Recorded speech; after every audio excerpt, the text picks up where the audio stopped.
Olá a todos, bem-vindos a mais um podcast de Pastéis de Marketing. Hoje com o artigo da semana, o que é um Growth Hacker e estratégias de Growth Hacking. Fiquem por aí.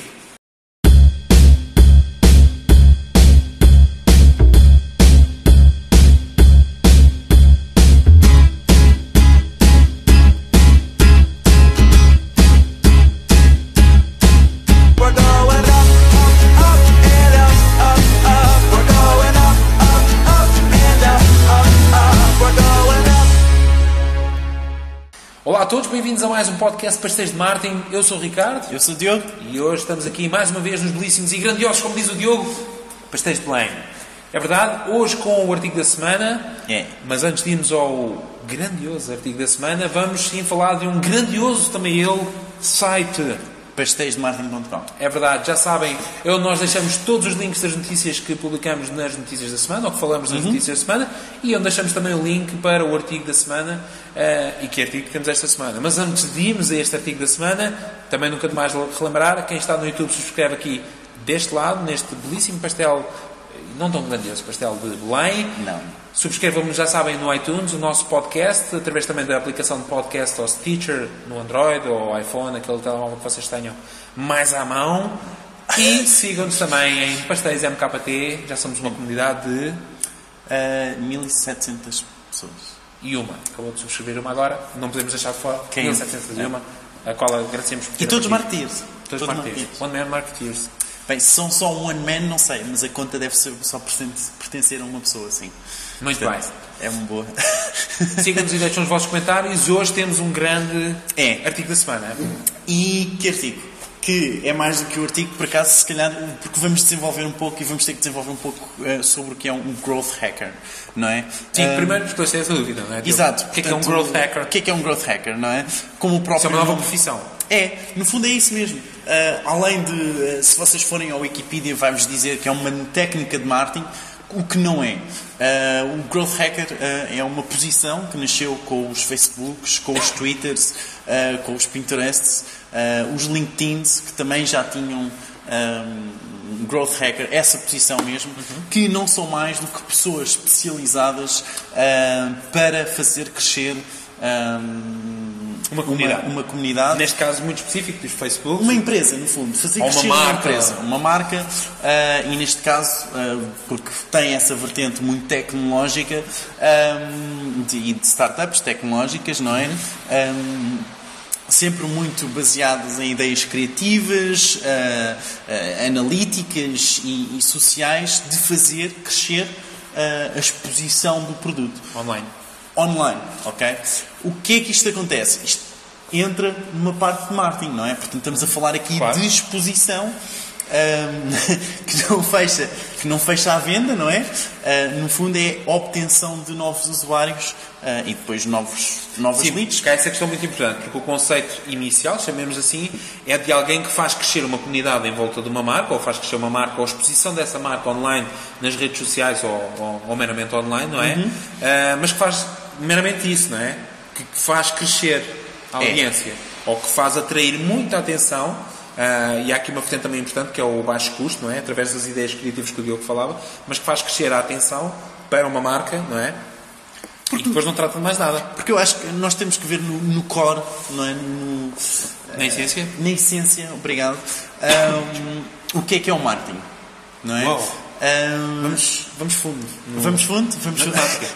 Não, o que é o marketing? Vamos agora filosofar. A verdade é essa. É que o marketing, na sua essência, não é mais do que a criação de contactos e a obtenção desses contactos. Porque quem faz a venda não é o marketing em si só. O marketing é mais na exposição, não é? Estamos a falar de dar a conhecer um produto ou um serviço, estamos a falar de anúncios, não é? Que dão a conhecer um produto ou um serviço, estamos a falar de relações públicas que chamam a atenção, não é? Para gerar uma compra, estamos a falar de social media que fomenta a comunicação para gerar também uma compra, e lá está. Portanto, o marketing em si não é uma maneira de venda. Não é um canal de vendas, não é? O que é contrariado pelo Growth Hacking. O Growth Hacker é uma mistura de um gestor de marketing com um gestor de produto. porque passou, portanto, na sua evolução, ultrapassa a barreira, ou seja, exatamente, normalmente quando nós temos um produto, não é? Há o gestor de produto, ou há a pessoa que trata do produto, e depois há o marketeer, ou o diretor de vendas, etc. Mas ligando sobretudo ao marketing, que trata de o vender. O produto é amarelo e o vendedor vai à procura de quem é que se interessa por amarelo e vai vender aquele produto amarelo. Não tem influência diretamente sobre o desenvolvimento do produto ou até a própria alteração do produto, não é? E este Growth Hacker tem. A ideia é um bocadinho... Tem. O Growth Hacker já influencia exatamente isso. E tenta mesmo tornar o produto ou viral ou fácil de obter, não é? Portanto, ou fácil de gerar. Por exemplo, se vocês pensarem na obtenção de um usuário no Facebook, num site qualquer, ok? Há sempre a obtenção desse usuário. E o Growth Hacker é responsável para facilitar a obtenção desse usuário do ponto em que é lançado um anúncio, não é? A criar uma página, por exemplo, de uma landing page, não é? Especializada para aquele anúncio. Portanto, se aquele anúncio era especializado para falava apenas para marketeers, a página de sign-in ou de obtenção do usuário está otimizada apenas para marketeers. Lá Exatamente. está. Portanto, isto é uma parte de growth hacking. Já estamos a mexer no produto, não é? Adaptar o produto, não é? De maneira que, no fundo, esteja totalmente enquadrado para a audiência que está direcionada. Exatamente. Ou seja, o growth hacker não pega só numa página e promociona, não. Consegue, ou neste caso, adapta em função do público-alvo que ele está a atacar ou que quer angariar. Vai um pouco mais para lá do que a criar exposição, não é? Portanto, criar do que pegar numa coisa de contactos. Ele olha, no fundo, ele olha para o produto, não é? Volta a olhar para o produto e vê de que maneira que eu consigo tornar isto, neste caso, viral, porque a viralidade também é muito importante. Eu não sei se concordas comigo, porque eu aqui... Escreveste uma frase aqui forte, não é? Qual? Tudo pode ser considerado marketing, que, aliás, tudo pode ser considerado marketing desde que faça crescer o negócio. É. Foste tudo? Foi. Não foste. Bom, não temos o autor, mas... Não, é retirado de um livro Growth Hacker Marketing, disponível na Amazon. Acho que é super barato, é para aí $3 a versão Kindle. E sim, o livro é relativamente bom. Não é nada demais. Para quem já conhecia Growth Hacking não traz nada novo, não é? Mas para quem não conhece é importante. E tem várias fontes de onde tirar mais informação sobre isso e informa um pouco sobre isso. Portanto, ele quem o escreve é o gestor da American Apparel. O gestor de marketing da American Apparel. Ou Apparel, se quiser. Deve estar a falar de marcas diferentes. Não. É mesmo. E sim, ele depois também diz que em 2012 também levou também viu um artigo sobre growth hacking e também lhe despertou o interesse e pensou, estou eu aqui a gastar. O autor chama-se Ryan Holiday. Podem depois, se quiserem confirmar, em pasteismartin.com está lá o nome. E o que é que eu estava a dizer? Ele próprio também pensou e questionou-se, estou aqui a gastar X e milhões de dólares em campanhas que não estou a obter de todo o retorno sobre aquilo que eu estou a tentar gastar, quando há aqui estes métodos de obtenção e otimização dessa obtenção que não estou a olhar para isso. E então começou-se também a interessar pelo assunto e escreveu um livro sobre isso. Algo também que encontrei nesse livro, que é muito engraçado, que eu não sabia, que é, não sei se conhece, uma agência de comunicação um bocado conhecida. Não me diz, claro que diz. É? Diz? Ogilvy. Ou Gilvy, ou David Ogilvy, se em inglês, portanto deveria ser assim. Conta a história, não é? Exato, que é o nome do fundador, do Ogilvy, e que pelos vistos ele era um vendedor de porta a porta de fornos. Ok? Eu acho que se há uma coisa difícil de vender porta a porta são fornos. Porque claro que presume-se que ele vendia por catálogo, não é? Mas mesmo assim vender fornos porta a porta deve ser uma coisa muito má. Sobretudo se eu estiver a carregar porta a porta. Se andar com um atraso, então é o trabalho mais difícil do mundo. Daí eu pensar e dizer que é uma venda por catálogo. É aquilo, acontecia muito na América, as vendas por catálogo, onde iam os gajos de porta a porta com o catálogo. Isto está aqui, pronto. Mas sim, o que ele dá aqui para um dos grandes motivos do seu sucesso é de facto o reconhecimento dessa forma de vender adaptada a marketing, que não seria mais do que uma forma escalável de vender, não é? Das técnicas que ele usava, não é? Isso tinhas uma dica muito importante que achavas que é muito importante. Sim, que nós já falámos em podcasts anteriores sobre, e que recomendamos vivamente para aqueles nossos ouvintes mais jovens e que estão a tirar o curso de marketing, muito possivelmente, que devem ter, obviamente e obrigatoriamente, uma experiência em vendas, não é? E sobretudo no mercado de vendas agressivas, ou seja, uma pessoa com uma idade jovem que esteja na universidade e que não precise do trabalho assim, não é?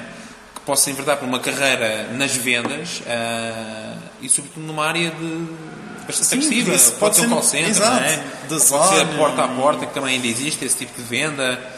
Ainda existe. Telecomunicações. Os senhores da Zone estão lá sempre. É verdade. Porquê que serão só as telecomunicações é que estão a fazer porta a porta? Boa pergunta. Que tipo de serviço é que não é? Não há mais nenhum. Que tipo de produto é que se podia vender porta a porta? Eu diria a Bimbi. A Bimbi funciona por recomendação. Vamos parar agora o podcast aqui neste Não, mas... Fica a questão para a nossa audiência. Deixem em pasteiosdemarketing.com a vossa opinião. Será que há aqui um mercado para explorar? Pode ser. Um mercado de oportunidades para explorar. Porquê só as telecomunicações? As telecomunicações e os jovens são... Será? Como é que será? Fazer um artigo sobre isso. Qual a relação? Será a Zona de Jeová? No próximo podcast. Se calhar era o melhor vendedor. Era fazer a venda e ser de Jeová. Tal. Já em casa, rematar com a segunda venda. Já vendeu um pacote triple play, vai vender o 4 play. Se calhar vamos retomar o artigo. Mas pronto, o importante e o essencial é este o conselho que queríamos deixar, porque é muito importante para quem é marketeer perceber a essência da coisa. E a essência da coisa é vender, não é? Exato. E este é o objetivo final. E quem não entender este objetivo final, esta essência, como o David Ogilvy entendeu na sua venda de fornos porta a porta, se entrar imediatamente numa posição de marketing, tirar muitas dificuldades nos primeiros tempos a entender o que é que o consumidor quer, porque nunca teve uma experiência real de venda, e o que é fechar uma venda, o que é levar um não, e o que é entender o que é que o consumidor realmente quer, e adaptar isso ao seu produto e adaptar a sua estratégia de marketing a isso. Portanto, muito importante, e fica a dica para aqueles marketeers mais jovens e que ainda podem cursar numa carreira de vendas. Força, ganha-se muito dinheiro lá nas vendas. É verdade. Se não venderem, não ganham. Se não venderem, se não venderem, vão para o marketing. Vão para um escritório. Não façam isso. Mas sim, isso é muito importante também, porque muitas vezes os one-man artistas são mesmo forçados quase a vender o produto. Coisa que não deve ser assim.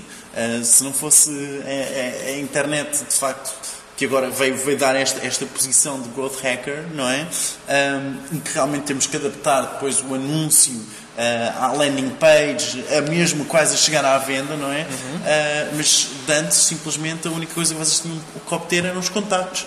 E na minha empresa também continuo a obter, se eu obtenho contactos, passo ao departamento de vendas, porque a minha responsabilidade é, de facto, obter esses contactos e trazer esses contactos iniciais, porque assim é que deve ser feito. O marketeer não se pode preocupar em obter contactos e vender sempre, quer dizer, é uma coisa que de facto se consegue fazer online, porque há formulários, porque consegue-se automatizar isso de certa forma, não é?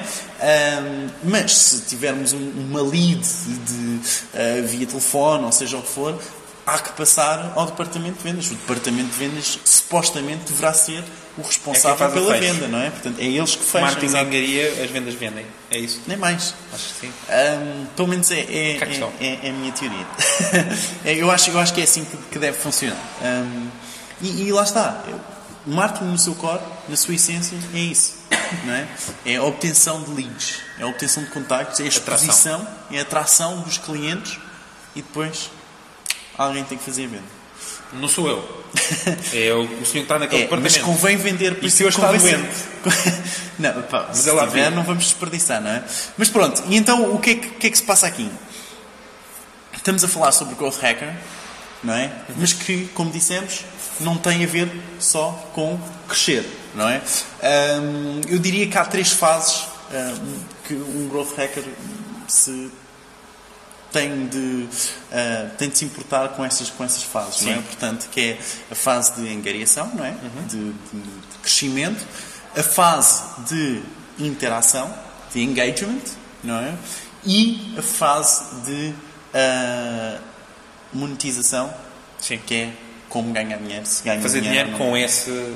Exatamente, No, ok? Ou seja, no fundo é o processo todo, é um processo crescente, não é? Sim, E que no final acaba na venda. Portanto, Exato. No fundo é fazer a venda. Exato. A monetização é o fazer a venda. Exato.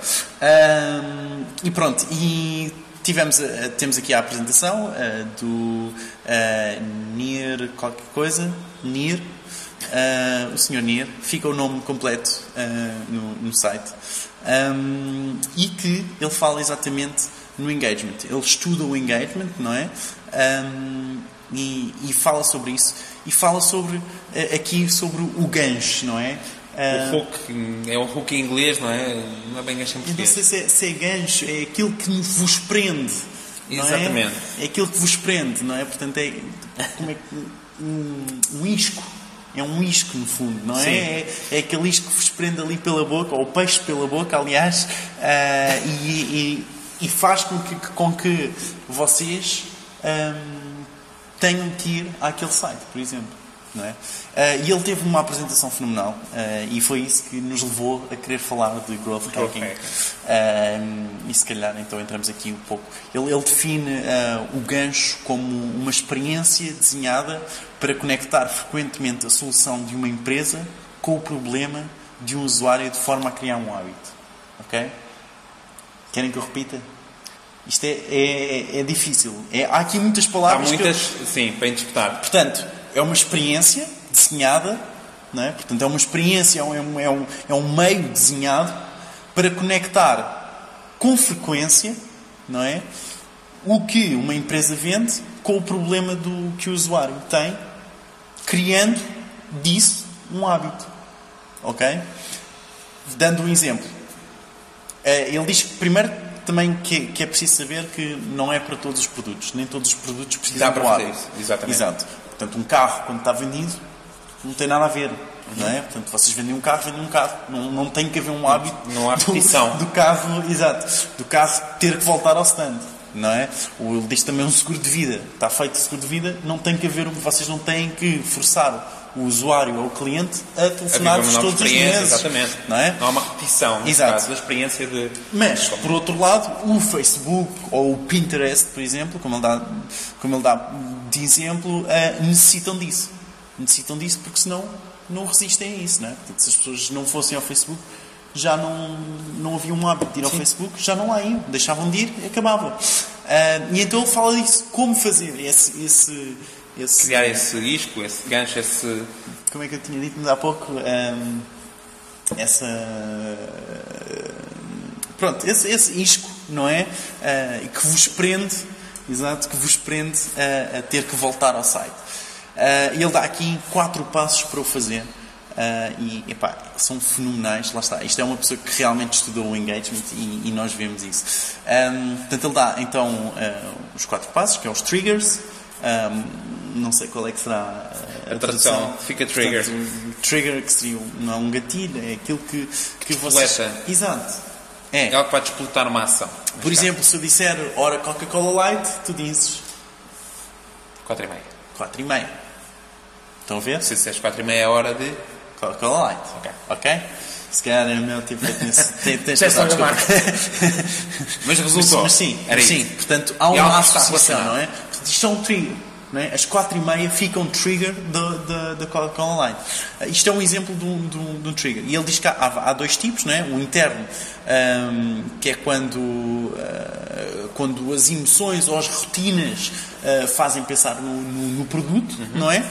Ou o externo, que poderia ser um e-mail, um alarme, um clique aqui, não é? Aquele call to action, para vocês fazerem qualquer coisa, não é? Portanto, que é um trigger que é externo ao vosso pensamento, ao pensamento humano.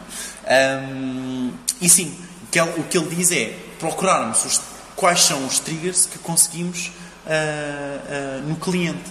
Por exemplo, se o cliente se sente sozinho, podemos associar esse sentimento com o Facebook. Ok?